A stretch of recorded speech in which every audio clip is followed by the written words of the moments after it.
পর্দা নামল প্রযুক্তি সম্প্রচার ও যোগাযোগ খাতের ৩ দিনের আন্তর্জাতিক প্রদর্শনীর। শনিবার শেষ দিনেও ছিল দর্শনার্থী, কেবল অপারেটর, আইএসপি ও প্রযুক্তি উদ্যোক্তাদের সমাগম। আয়োজকরা বলছেন, পরিবর্তিত প্রযুক্তির সঙ্গে খাপ খাইয়ে নিতে এই আয়োজন নতুন সম্ভাবনা দেখিয়েছে। সবুজ মাহমুদের প্রতিবেদন। কেবল টিভি, ইন্টারনেট, আইপিটিভি এবং ওটিটি প্রযুক্তির সমন্বয়ে আয়োজিত আইসিবিসি এক্সপোতে অংশ নেয় দেশি বিদেশি বিভিন্ন প্রতিষ্ঠান। সমাপনী দিনে খাতটির সংকট, সম্ভাবনা ও ভবিষ্যৎ প্রযুক্তি নিয়ে আলোচনা করেন সংশ্লিষ্টরা। বসুন্ধরা কনভেনশন সেন্টারে সমাপনী অনুষ্ঠানে কেবল অপারেটর অ্যাসোসিয়েশন অব বাংলাদেশ কোয়াব নেতারা অভিযোগ করেন, বিভিন্ন মাধ্যমে অবৈধ পাইরেসির কারণে বৈধ ব্যবসায়ীরা ক্ষতিগ্রস্ত হচ্ছেন। যে টেকনোলজি আগাচ্ছে, টেকনোলজি আগাবে, কিন্তু টেকনোলজির অপব্যবহার যদি হয়ে থাকে সেটা অবশ্যই সরকারকে দেখতে হবে। আমরা যে চ্যানেলগুলো পয়সা দিয়ে কিনে এনে কাস্টমারের কাছে পয়সার বিনিময়ে বিপণন করি, সেই চ্যানেলগুলো বিভিন্ন মাধ্যমে অবৈধভাবে পাইরেসি সংগঠিত হয়ে চ্যানেলগুলোকে বিনে পয়সায় কাস্টমার এন্ডে দেয়া হচ্ছে। আমরা আসলে প্রকৃতভাবে কঠোরভাবে এর নিয়ন্ত্রণ দেখছি না। আমি মনে করি যে আমাদের সেই আইটি মিনিস্ট্রির সক্ষমতা আছে, এই যে সার্ভিসটি চলছে, এ অবৈধভাবে চলছে, এটা নিয়মের মধ্যে নিয়ে আসা। অনুষ্ঠানে অংশ নিয়ে ঢাকা দক্ষিণ সিটি কর্পোরেশনের প্রশাসক মোহাম্মদ আব্দুস সালাম বলেন, নগর জুড়ে আধুনিক ও নিরাপদ কেবল সেবা নিশ্চিত করতে কেবল সংযোগ মাটির নিচে নেয়ার কাজ চলছে। এটা আমরা চাই, যেটা মাটির নিচে নিয়ে যাওয়ার জন্য, কিন্তু আমরা সেটার জন্য চাই যে আপনারা একসাথে কাজ করবেন। যেমন ঢাকা শহরে এটা বলতে দ্বিধা নেই, ওয়াসা একবার রাস্তা কাটে, আবার আমরা বোঝাই, আবার টিএনটি আইসা রাস্তা কাটে।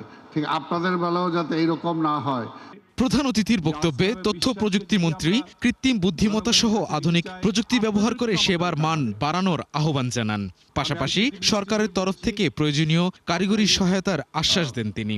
তিনজন যারা আইএসপিআর, কেবল অ্যান্ড টেলিভিশন, চলুন আমরা তিনজনে মিলে ট্রাইপার্টাইট মিটিং করব। আমরা ICT ministry is open for you, you can come any time with me.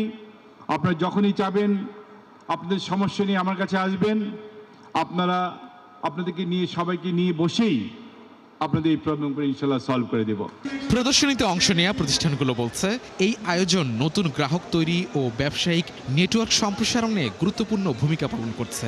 ক্লায়েন্টের পাশাপাশি যারা আমাদের সার্ভিস সম্পর্কে জানতে চায় এবং যারা আমাদের সার্ভিসটা অলরেডি ব্যবহার করছেন, সবার সাথে ইন্টারাকশন হচ্ছে, নেটওয়ার্কিং হচ্ছে এবং সবাইকে আমাদের নতুন আপগ্রেডেড যে সার্ভিস, যে সেবাটা আছে সেটা সম্পর্কে জানাচ্ছি। আমরা বেসিক্যালি এই মেলায় আসছি আইএসপি এবং আইএসজি আমাদের প্রোডাক্ট নিয়ে। তো এই মেলাতে আমরা এসে root and plus top class enterprise total সলিউশনটাই দিচ্ছি। তো আমাদের যে নতুন প্রযুক্তি সেবা আসছে, এই সেবার মাধ্যমে ক্যাবেল অপারেটর ভাইদের মাধ্যম দিয়েই সাবস্ক্রাইবাররা বা গ্রাহকরা শুধু ঘরে বসে থেকে না, যে কোনো জায়গা থেকেই লিনিয়ার কন্টেন্ট এবং ভিওডি সুবিধা নিতে পারবে। দর্শনার্থীরাও বলছেন, আধুনিক সম্প্রচার যোগাযোগ প্রযুক্তি সম্পর্কে জানার সুযোগ তৈরি করেছে এই মেলা। এই সংশ্লিষ্ট যে নতুন নতুন ইনোভেশন, নতুন ডিভাইস এবং সবার সঙ্গে দেখা সাক্ষাৎ, যারা ভেন্ডর আছে, দেখা সাক্ষাৎ হচ্ছে, নতুন বিষয় জানতে পারছি আর কি। সুতরাং এই মেলার উপকারিতা অপরিসীম। আমরা এখান থেকে অনেক ইকুইপমেন্ট সম্পর্কে, অনেক সম্পর্কে আমরা তাত্ত্বিক জ্ঞান আহরণ করছি, যেটা আমাদের কর্মক্ষেত্রে আমরা প্রয়োগ করতে পারি আর কি। 3 দিনের এই আয়োজনে অংশ নেয় দেশি বিদেশি শতাধিক প্রতিষ্ঠান। সবুজ মাহমুদ, ৭১, ঢাকা।